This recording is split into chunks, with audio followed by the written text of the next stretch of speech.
Paris, 1925.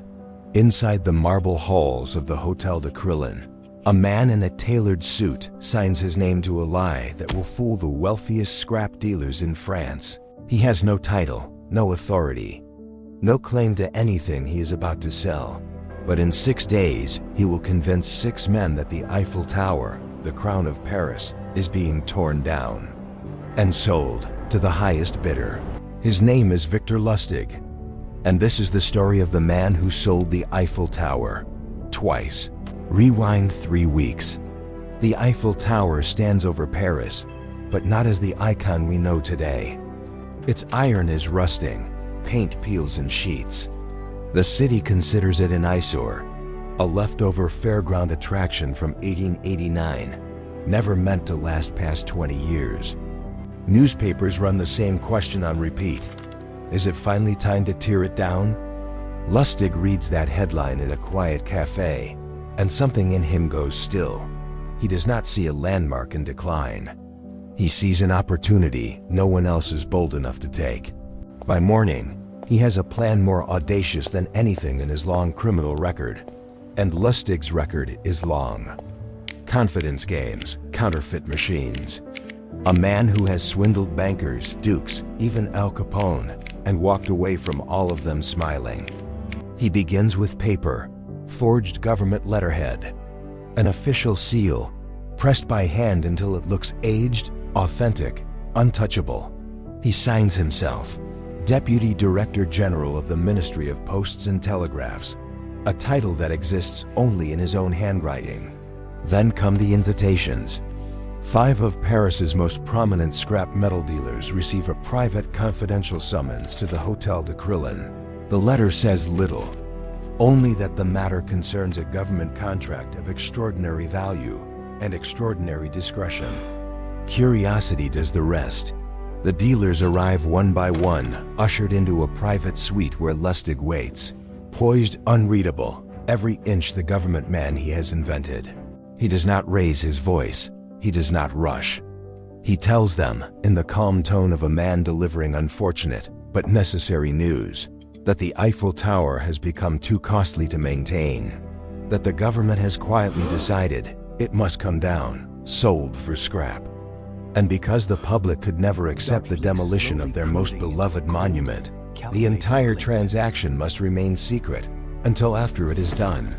It should be an impossible story. But the tower behind them is rusting in plain sight. The newspapers have said as much for months. The lie fits the truth so perfectly that no one questions it. Lustig takes the men on a tour of the tower itself, gesturing at corroded beams like a man mourning a dying relative. Sealed bids are requested, private, confidential, due within days. Among the 5 is André Poisson, new to the city's inner circle of dealers, hungry to prove he belongs among them. Lustig sees it instantly, the desperation, the need to be trusted by powerful men. It is exactly the crack he needs. Poisson's bid wins, but before the deal can close, Lustig leans in with one final request, delivered quietly, almost apologetically: a bribe. A little something for a government official's trouble, to make sure the paperwork moves quickly and quietly.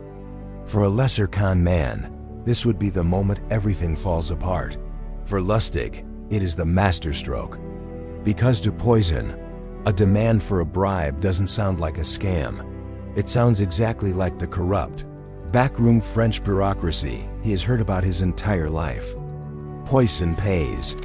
Not just for the tower, over 250,000 francs, a fortune, but for the bribe on top of it. Cash delivered in person, counted out with trembling, eager hands. Lustig takes the money, thanks him with a government official's practiced sincerity, and by nightfall is gone, on a train bound for Vienna, the cash locked at his side. The city of Paris fading behind the window, like a curtain closing on a stage he has already left. Days pass before Poisson understands. There is no demolition, no sale, no ministry deputy who ever existed. He never goes to the police. The shame is heavier than the loss. He buries the humiliation and says nothing. And Lustig, an ocean of danger away in Vienna, waits. Then he does something almost impossible to believe.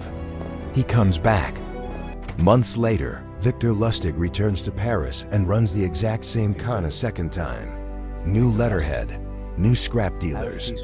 The same impossible story about the same rusting tower. But this time, one dealer does not stay quiet. Suspicious, he goes straight to the police.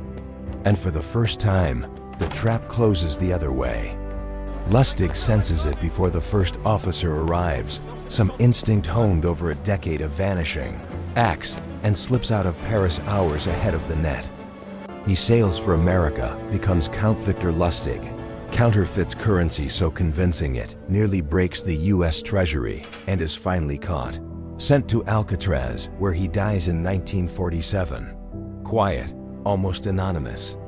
The Eiffel Tower still stands today, untouched. But somewhere in the archives, the case remains proof. The boldest lies aren't the ones nobody could believe. They're the ones everybody wants to.